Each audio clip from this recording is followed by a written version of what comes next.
என்ன நடந்தது விரிவா இந்த வீடியோல பார்க்கலாம். கேரள மாநிலம் திருவனந்தபுரத்தை சேர்ந்த நபர் ஒருத்தர் தமிழக கேரள எல்லையை ஒட்டி இருக்கக்கூடிய குமரி மாவட்ட கடலோர கிராமங்கள்ல தனிமையில வசிக்கக்கூடிய நோய்வாய்ப்பட்ட ஏழை பெண்களை குறிவச்சு அவங்களுடைய ஏழ்மையை போக்குறதாகவும் அவங்களுடைய நோயை தீக்கிறதாகவும் உதவி செய்ய வந்திருக்கிறதாகவும் சொல்லி போதகம் செய்யற மாதிரி நாடகம் ஆடி அவங்க கிட்ட இந்த நபர் பணம் நகைகளை ஏமாற்றி வாங்கிட்டு போனதா கூறப்படுது.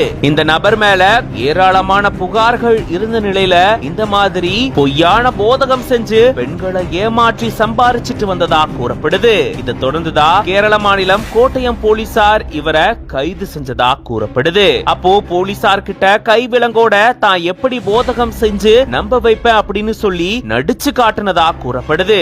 அந்த வீடியோ தான் இப்போ சமூக வலைதளங்கள்ல வைரல் ஆயிட்டு வருது. இது பத்தின உங்களோட கருத்துக்களை கமெண்ட்ஸ்ல சொல்லுங்க. மேலும் பல செய்திகளுக்கு பிஹைண்ட் ரூட்ஸ் பேஜை ஃபாலோ